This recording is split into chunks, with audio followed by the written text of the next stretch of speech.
Well, Eric and Amy, our next guest, well, she's stranded in Italy. Federica Romeo is a student at Cabot University in Rome, while her family is in Massachusetts. Federica, so this is the third week that we're checking in with you. When I first began talking to you, just out the gate, you had a smile on your face. You don't have that same bright smile right now, and I'm not trying to steer you in one way or the other. I want your honest opinion here. Tell us what's on your mind, though. What do you want to tell everyone watching? I guess I'd say, even though the number of deaths are constantly rising here, it's a pretty tragic and somber situation here. I would just say if this isn't a wake-up call to, follow the rules, stay in your house, then I'm not sure what is at this point. It's unfortunate that I do have to come and constantly say these things on the news. Like, I would prefer to do this some other type of way, but it has come to this. And unfortunately, the moment that, numbers are going down still hasn't arrived here in Italy. And, we recorded around 800 deaths today. And it's unfortunate and it's sad. It's really sad. Our hearts out with all the people of Italy, and of course you, our fellow American. How are you holding up, Federica? I mean, how are you getting food and provisions? Well, essentially, it's been a week since I left my house. I'm probably not going to leave for another couple of days.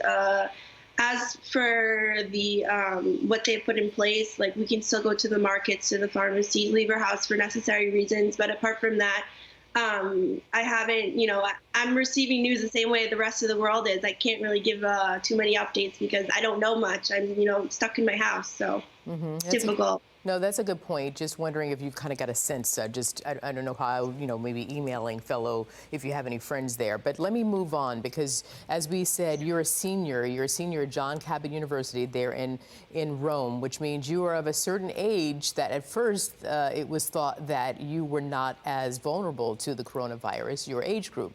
And now there's a new study saying that your age group is. So what is it that you would like to directly say to some of your fellow millennials, because it's probably better hearing it from you than me? I would just say to, take me as an example. A couple of weeks ago, I thought the impossible would have never happened, and it didn't happen. So, be safe, be smart, make smart decisions. Just start being in your house. Spend time with your family during this time. I think that's really important. I can't. So, we're kind of all in the same boat here in Italy, all other students that have remained. And, we're just trying to be grateful and, learn the bigger lesson of all of this, because there will be a bigger lesson. And I think that America can take the lesson that we are experiencing here in Italy, and it'll be really helpful to kind of figure out the path that this will go on, and if we can stop it, essentially. And as I said, your family is in Massachusetts. I'm sure you're able to FaceTime with them or email with them. What are you saying to them? Because I'm sure they're concerned about you. What do you tell them? They're concerned. We're taking it like it's a day-by-day situation. My mom is more updated than anybody else I know, probably, on the coronavirus.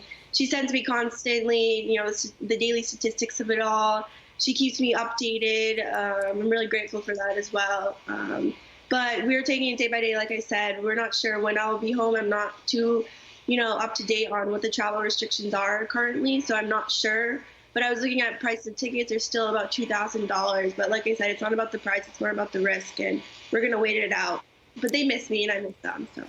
Well, you stay safe and you stay healthy, and maybe I'll get a chance to talk to you again next week. I really appreciate your time, spending this time with us. Federica, Thank you so much. good luck. Take care.